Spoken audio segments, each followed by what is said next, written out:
In the scorching desert where the air shimmered with heat lay a lion. His once mighty body, brimming with strength, was now emaciated beyond recognition. His fur, once golden and gleaming, was matted into filthy clumps, soaked with dust and sweat. His eyes, which had once blazed with the fire of the wild, now barely flickered, clouded by suffering. Flies swarmed around him, their buzzing breaking the oppressive silence of the abandoned place. Passers-by averted their gazes. They saw only a shadow of former greatness, a motionless body that seemed to have already lost its life. No one stopped. No one believed that a spark still lingered in this broken creature. People whispered, "He's dead," and hurried on, unwilling to face the tragedy. But fate had other plans. Amid the indifferent crowd, a woman appeared, a volunteer from a local animal shelter. Her name was Anna. Her eyes were tired, but they burned with determination. She couldn't just walk by. Something about this lion, his faint breathing, the barely noticeable rise and fall of his chest, tugged at her heart. She stopped, knelt beside him, and gently touched his fur. The lion didn't move, but Anna sensed he was still alive. She knew time was running out. Without wasting a moment, she pulled out her phone and called a veterinarian. Thus began the fight for his life. The veterinary team arrived quickly, but their faces darkened when they saw the lion. "It's too late," one of them said, shaking his head. "He won't survive," another added. But Anna didn't listen. She looked at the lion, whom she had already named Saul in her mind, and insisted, "We have to try." Swayed by her resolve, the vets got to work. They moved the lion to the shade under a canopy where they set up IV drips. Every 4 hours, Anna and the doctors administered medications, cleaned his wounds, and fed him through a tube. Saul lay still, his breathing as faint as a whisper of wind. Flies still buzzed around, but now caring hands swatted them away. The first 2 days were the hardest. The veterinarians didn't hide their skepticism. "He's too weak," they said. "His body won't make it." But Anna refused to give up. She sat by Saul's side, talking to him as if he could hear her. "You're strong," she whispered. "You're a king. You have to live." She stroked his head, feeling his body slowly warm under her touch. It was her ritual, giving him not just medicine, but hope. On the third day, a miracle happened. In the morning, as the first rays of sunlight pierced through the canopy, Saul lifted his head. The movement was weak, almost imperceptible, but for Anna, it was a triumph.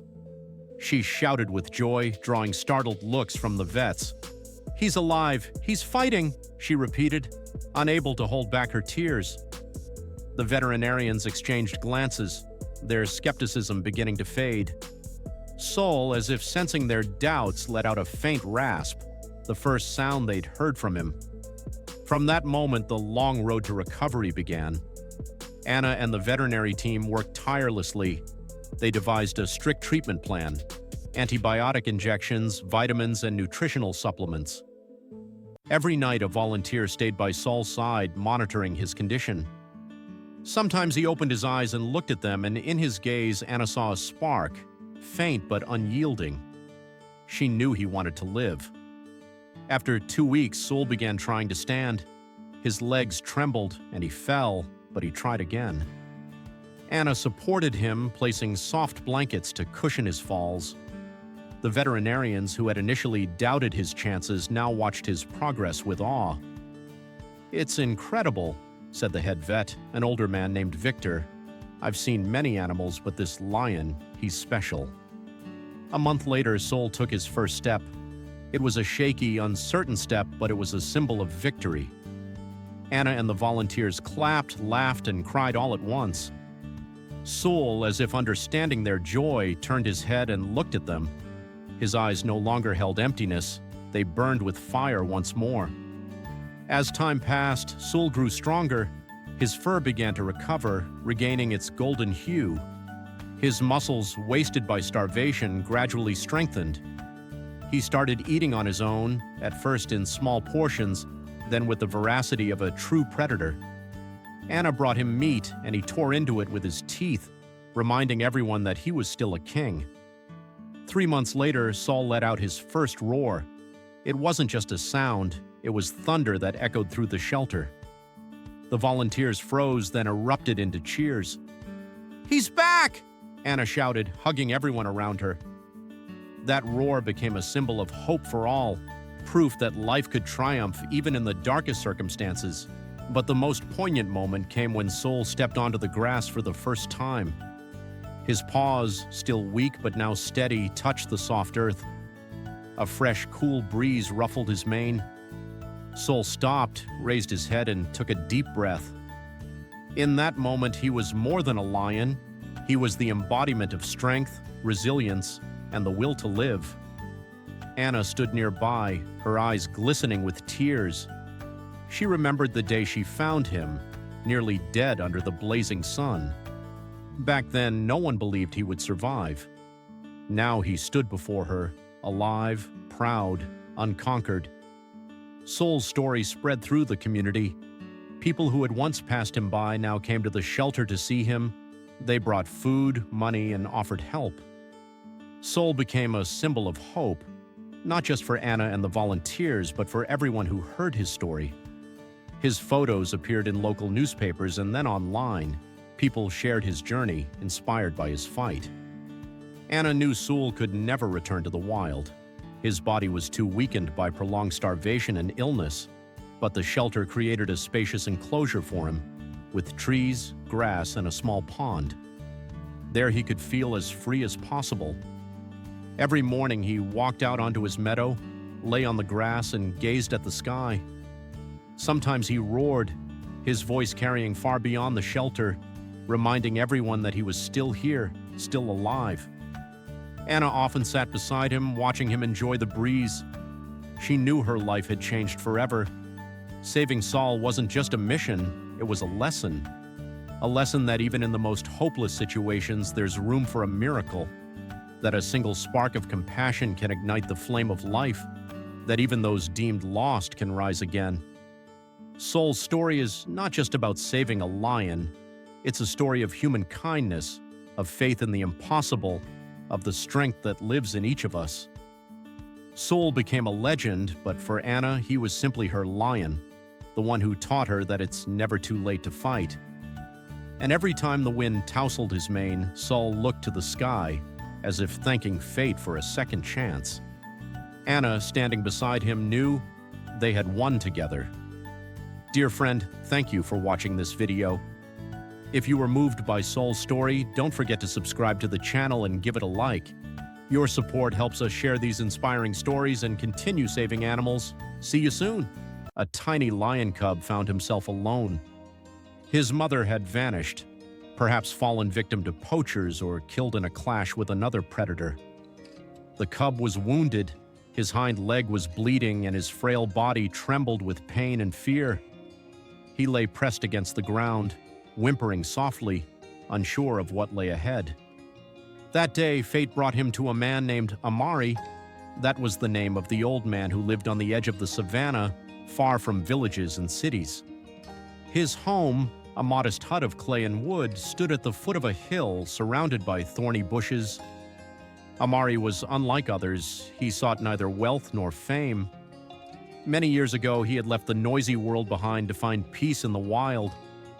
He understood the language of the wind, could read animal tracks, and respected the laws of the savannah.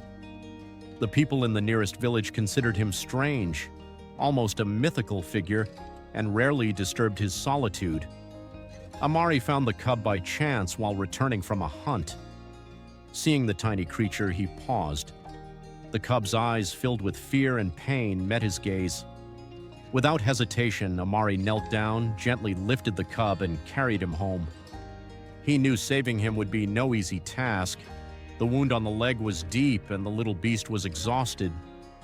But a spark ignited in Amari's heart. He could not leave the cub to die. A new life began in the hut. Amari cleaned the cub's wound and bandaged it with herbs he gathered from the savannah. He fed him milk from an old bottle, and when the cub grew stronger, he brought him meat. The cub, whom Amari named Kibo, meaning hope in Swahili, quickly bonded with his savior. At first, he feared every rustle, hiding behind Amari's legs, but in time he grew bolder. Amari taught him not to fear the world. He showed him how to play with sticks, how to stalk butterflies, how to roar, even if clumsily at first. Kibo grew and his leg healed, though a slight limp remained forever, a reminder of the fateful night he lost his mother. Years passed. From a tiny cub, Kibo grew into a mighty lion. His mane, thick and golden, flowed in the wind, and his eyes, once filled with fear, now shone with confidence. Amari watched him with pride, but a shadow of sadness grew in his heart.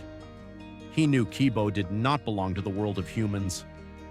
The savannah called to him, wild, harsh, but home. It was time to let his friend go. The decision was not easy. That evening, Amari sat long on the veranda watching the sunset.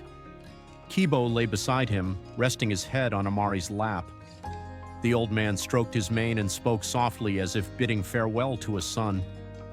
"You must go, Kibo," he whispered. "Your home is out there, among the grasses and stars." At dawn, Amari led the lion deep into the savannah to a place where prides gathered. He removed the old leather collar he had made for Kibo in jest and stepped back. The lion looked at him as if understanding this was goodbye. Then, with one last glance, he turned and walked into the tall grass. Amari stood until Kibo's silhouette vanished in the morning mist.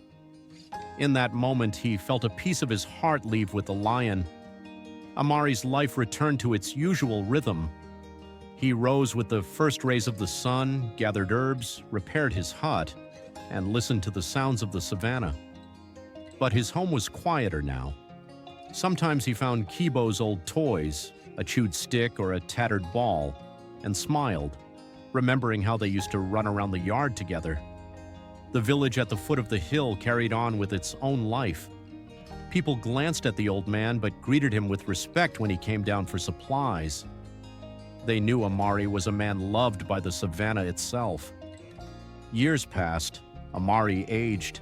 His once strong hands began to tremble, and his back bent under the weight of time. He spent more and more time on the veranda, gazing at the horizon where Kibo had disappeared. His health faltered. A cough that started as a slight tickle grew deeper, and his strength waned. Neighbors from the village, though rarely, visited the old man, bringing food and water, but he waved them off, saying the savannah would care for him. Sometimes he spoke of Kibo, of how they watched the stars together, and a warm light glowed in his eyes. He said he felt Kibo was alive and perhaps remembered him. One evening, as the sun set, painting the sky in crimson hues, Amari sat on the veranda. His gaze was fixed on the horizon where the savannah met the sky.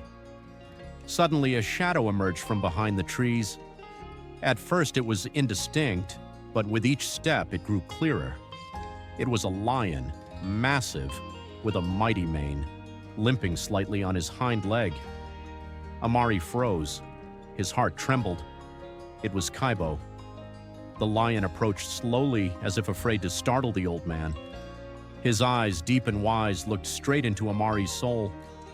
He stopped at the veranda, then, to the old man's astonishment, lay down beside him and rested his heavy head on Amari's lap, just as he had done as a cub. Amari, hardly believing his eyes, reached out and touched the mane. It was as soft as he remembered. "Kibo," he whispered, his voice trembling, "you've come back." The neighbors who witnessed the scene stood frozen in awe. They knew the story of the lion Amari had raised, but no one believed such a thing was possible. A wild, powerful lion lay beside the old man like a loyal dog. In that moment, time seemed to stand still. Amari and Kibo were silent, but their silence was filled with understanding. It was a moment when two hearts, separated by years and worlds, became one again. Amari stroked Kibo's mane, and the lion purred softly, as if recalling their shared days. The wind gently brushed against them, carrying the scent of grass and distant rains. Kibo stayed with Amari until sunset. When the sun dipped below the horizon, the lion rose, gave the old man a long look, and slowly walked back into the savannah. Amari did not try to stop him. He knew this was farewell. His heart held both joy and sorrow, but he felt peace, as if everything that was meant to happen had come to pass. 2 days later, Amari was gone. The neighbors found him on the veranda, a faint smile on his face, as if he had departed gazing at the stars. They buried him at the foot of the hill where he used to sit with Kibo. The lion never appeared again. Some said he had gone deep into the savannah to his pride. Others whispered that Amari's soul now lived in Kibo, and they wandered together under the stars where there is no pain or separation. This story spread through the villages, growing into legend. People said Amari and Kibo were bound by something greater than words could explain. It was a bond unbroken by time or distance, a bond the savannah holds in its winds and grasses, sharing it with those who listen.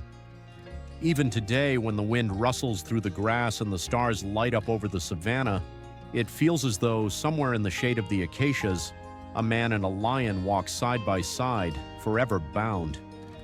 Their story lives on, passed from mouth to mouth, as an eternal hymn to loyalty and love. Dear friend, thank you for watching this video. If this story touched your heart, don't forget to like and subscribe to the channel to catch more stories about the incredible bonds between people and nature.